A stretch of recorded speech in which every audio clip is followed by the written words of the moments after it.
Comment Ouais, vas-tu? parfait. Ouais, ça va nickel. Ouais, j'étais pas prêt là. Je me suis dit normalement je passe dernier, puis là d'un seul coup je passe deuxième, c'est ça? Ouais, T'es tu passes encore en Je me train de suis dit deuxième. manger, c'est oula. ça? Ouais, Non, effectivement, mais je venais juste de finir de manger en plus, et puis j'étais pas prêt, mais du coup ça va le faire tranquille, hein. Ah, bah effectivement, On nickel. va faire c'est moi avec. qui t'ai déplacé, alors que normalement c'est notre régisseur qui s'en occupe. Non, y a pas de souci, y a pas de souci. Bon, alors Ça va bien se passer. présente-toi et raconte-nous ton histoire. Alors moi je m'appelle Alexandre, j'ai 20 ans. Ça fait maintenant 15 ans que je fais du vélo, donc j'ai un peu la même histoire que toi, Quentin, à vrai dire. Ok. J'ai commencé le vélo du coup à 4 ans en pré-licencié. Et Eh puis, oui. euh, et puis voilà, j'ai toujours continué. Et puis bon, bah, cette année, j'ai pas repris de licence parce que j'ai plus trop le temps. Ah Je fais mince. toujours un peu de vélo quand même, mais voilà. Ok. Et du coup, moi, mon histoire, elle est pas forcément drôle. Enfin, la forme est pas drôle, mais le fond peut l'être un petit peu quand même. D'accord. Du coup, moi, mon histoire concerne une course qui s'est passée il y a 5 ans. Donc, c'était le 13 septembre 2015. C'est Et c'était précis. le jour de l'anniversaire de ma grand-mère. Et d'habitude, du coup, je la faisais jamais cette course-là. Et cette année-là, j'avais envie de la faire parce que c'était une course organisée par l'ancien club où j'étais. Et du coup, je me suis dit, bon, bah, c'est parti, je vais aller la faire. Sauf que ce jour-là, il pleuvait, mais comme pas possible. Il y avait du vent. Alors vraiment, les conditions que je déteste. Quand Ah, c'est comme ça, j'aime vraiment pas rouler sous la flotte, sous le vent. Et là, comme Alexandre. c'était... Ouais, voilà, c'est ça.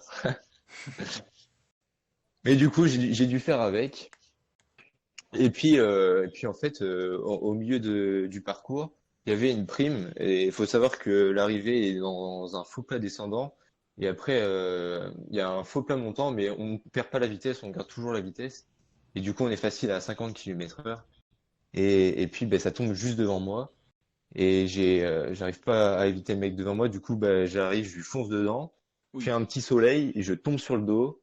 Et comme il pleuvait, ben, je continue ma route sur une vingtaine de mètres avant de m'arrêter. Et là, je sais que ça va.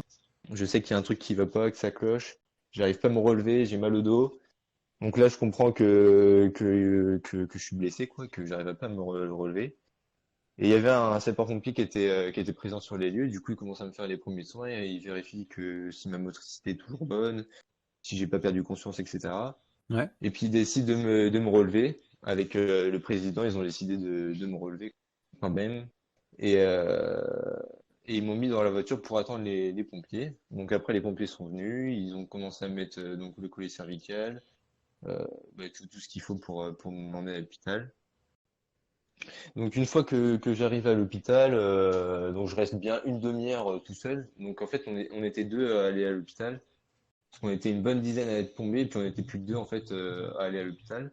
Ok, d'accord. Et puis je reste une demi-heure là-bas. Et puis il y a une infirmière qui arrive et qui commence à me poser des questions basiques du genre qu'est-ce qui s'est passé? Est-ce que vous avez déjà des antécédents, etc. Et puis du coup, à la fin de cette discussion, elle me dit bon, moi, je vais chercher de quoi vous recouvrir. Et moi, je comprenais pas trop. Je fais non, mais c'est bon, tout va bien, j'ai pas chaud, j'ai ni froid, franchement, je suis bien.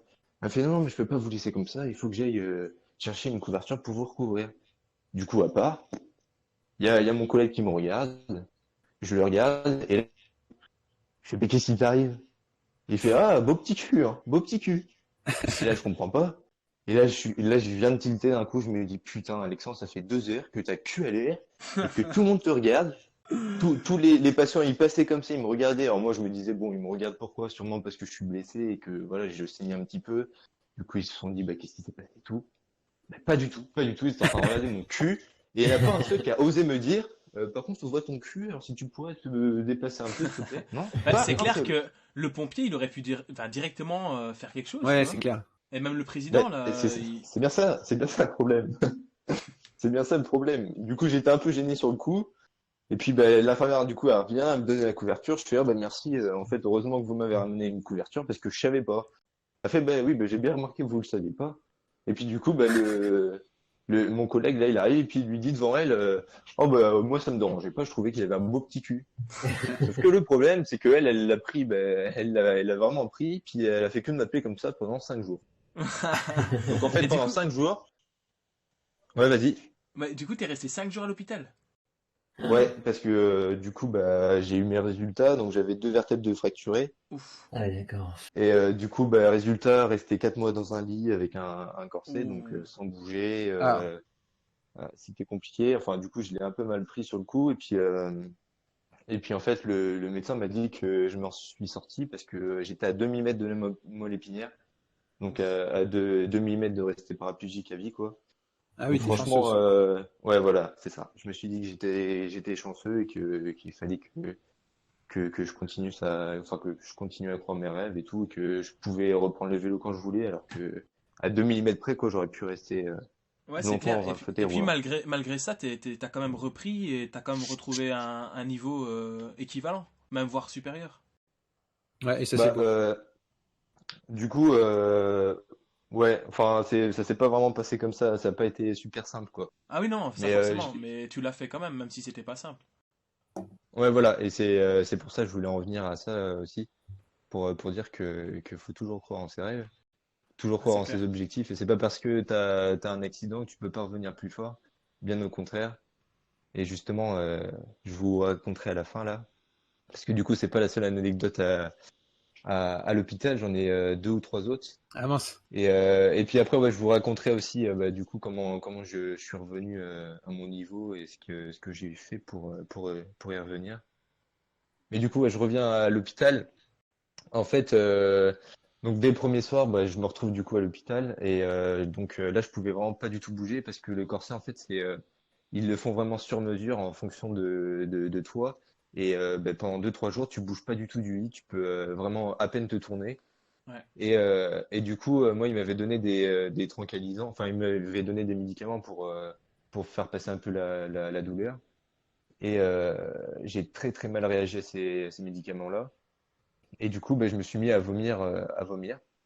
Sauf que le problème, ben, c'est que le premier réflexe que tu as, c'est de te relever quand tu vomis. Sauf que là, ben, impossible de se relever. Bon, ben, qu'est-ce que tu fais? Tu te vomis dessus. Ah, Alors c'est mince. génial. Donc là, tu appelles les infirmières pour qu'elles viennent te changer et tout. Et en plus, tu remarques que c'est plus les mêmes infirmières. Donc là, tu te dis, putain, fais chier, j'ai créé un lien d'amitié avec les autres infirmières. Et là, faut que ça soit des nouvelles infirmières qui me changent. Donc quand elles me changent complètement. Ouais. Donc en plus, elles se ramènent à 3 4 parce que du coup, pour changer les draps, elles sont obligées de te soulever et tout. Et du coup, tu dis, bon, bah, encore 4 meufs qui vont te regarder à poil, c'est génial, tout va bien. Ouais, c'est gênant, ouais, c'est que je comprends. Et puis le jour d'après, je pensais que c'était le pire, hein. Et puis finalement, j'ai fait encore plus pire. Mais le jour d'après, en fait, tu pisses dans un bol, enfin, dans un truc fait exprès, quoi.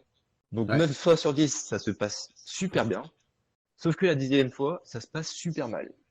Alors, je pisse dedans, tout va bien, et en voulant le remonter, ça se prend dans ma couverture, et là, le truc, il se renverse complètement sur moi. Ah, les tuiles. Ah, les Alors là, tuiles je de me dis, gras. alors je me Ah là dis, là. comment je vais faire? Je vais pas les appeler et leur dire que je me suis pissé dessus quand même.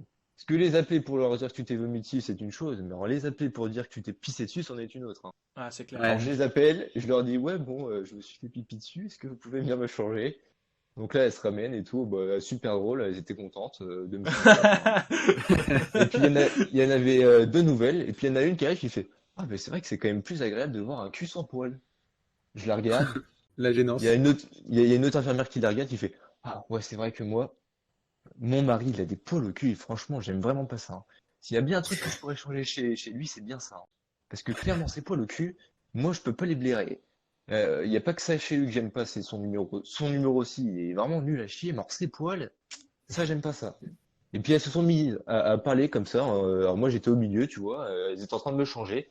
Puis elles étaient en train de parler de mon cul et ceux de leur mari. Donc En fait, tout allait bien. elles avaient un petit jeune, pour une fois, pas des vieux, avec Ouais, un beau voilà, c'est petit ça. cul pas poilu. En fait, elles se battaient pour venir faire tes soins, quoi, si je comprends bien. Ouais. Bah, je sais pas si elles se battaient, mais du moins elles étaient contentes de venir me changer apparemment. Bah, c'est sympa Enfin, pour toi, en tout cas. ça les dérangeait pas tant que ça. Bon Bah, tu après m'étonnes. maintenant j'ai grandi, c'est plus la même. Mais à l'époque c'est vrai que quand t'es jeune, Parce que t'avais t'as quel peu âge, de du coup? poils. T'avais J'avais 15 ans, ouais, j'étais en 15 ans, KD1. ouais. Ouais, donc, Ouais. et alors, il y a Cédric qui dit il y a que des anecdotes tristes, mais pas du tout, elle est pas triste cette anecdote, il a chuté, c'est vrai que c'est pas drôle et tout, mais l'histoire au final elle est positive parce que malgré sa chute, malgré qu'il ait quand même dû porter un corset, qu'il est resté pendant 4 mois à l'arrêt, il est remonté sur un vélo et donc c'est pas du tout triste, c'est une belle preuve de force et de motivation Donc respect. Bah, je te Exactement. laisse continuer, Alex. Ouais, bah, pendant 3 jours, je suis resté à l'hôpital, enfin 5 jours. Après, ils m'ont mis mon corset, je suis rentré chez moi. Et après, du coup, bah, pendant 4 ans, 4 mois, je suis resté donc dans un lit médicalisé. Donc bah, là, pareil, impossible de bouger. Donc c'est ma mère qui me faisait ma toilette, qui me douchait, qui me faisait tout. Donc ça, c'était compliqué à vivre aussi. Ouais. Et puis du coup, au bout de 6 mois, je pouvais reprendre le vélo. Donc genre au jour près, je suis monté sur le vélo et je suis parti faire une sortie. Je peux vous garantir que ça fait du bien. Et, Ouais. euh, et du coup, j'ai repris la compétition assez rapidement parce que ça me manquait et j'avais qu'une seule envie, c'était de revenir au sein du peloton et puis de faire souffrir les autres un peu. Bah, t'as bien raison. Et du coup, je suis revenu bah, dès le début, quasiment, c'est assez rapidement, dès le début de saison. Et bah, malheureusement, ça s'est pas passé comme je le voulais parce que bah, je prenais 2, 3 tours dans la gueule. Et je Ouais. suivais pas du tout, quoi, c'était compliqué. Et puis en plus, j'avais pris 15 kilos ben, pendant Ouais, cette tu m'étonnes. Ouais, c'est rééducation. clair. Puis Donc avec le rythme. moralement, c'était vraiment très très compliqué. Et puis ben, j'ai quand même continué à m'entraîner, à m'entraîner, à m'entraîner. Et puis pendant l'été, je suis revenu quasiment au meilleur niveau et j'ai gagné une course. Donc là, forcément, ça aide beaucoup. Et Ouais, c'est la j'ai fait récompense. aussi des grosses places. Ben, je sais pas si tu as déjà fait des courses, Quentin, à la Thomas Voeckler. Ouais, je les ai faites. Ouais. J'ai gagné le maillot à poids en KD2. Ouais, voilà, c'est bien ce que je me disais. Bah, tu vois, ouais, il y a quand même un bon niveau là-bas, et puis j'ai fait plusieurs top 10 là-bas, donc tu vois, Ouais, bah, c'est les c'était plus un. grosses courses de la région en cadet, hein. Ouais, voilà, c'est ça. Et du coup, bah, j'étais plutôt content de ça et de revenir après une grosse blessure. Bah, carrément, là, enfin, c'est que tu marchais, hein. Donc, si t'as fait des places Ouais, là-bas. ouais, ouais, carrément. Et puis, en fin de saison, du coup, dernière course de la saison, bah, c'était la même course où j'étais tombé. Donc, c'était aux Albiers, pour ceux qui connaissent. Ouais. Et du coup, ben, je voulais pas forcément y aller. Et puis mon père il m'a dit, franchement, c'est ta dernière année en KD2. Après, tu passes dans les rangs juniors, c'est plus du tout les mêmes courses. Autant que tu y ailles, t'es en forme et tout. Et je l'ai écouté, j'y suis allé. Et il y avait clairement enfin, c'est comme les premières courses, quoi. Elles sont vraiment, enfin, tout le monde veut les faire, tout le monde veut les gagner. Hmm. Et c'est vrai qu'il y avait énormément de monde et il y avait les plus forts de Vendée et qui étaient d'ailleurs quasiment les plus forts de France à l'époque et qui sont d'ailleurs en DN cette année là, au Effectivement, ouais.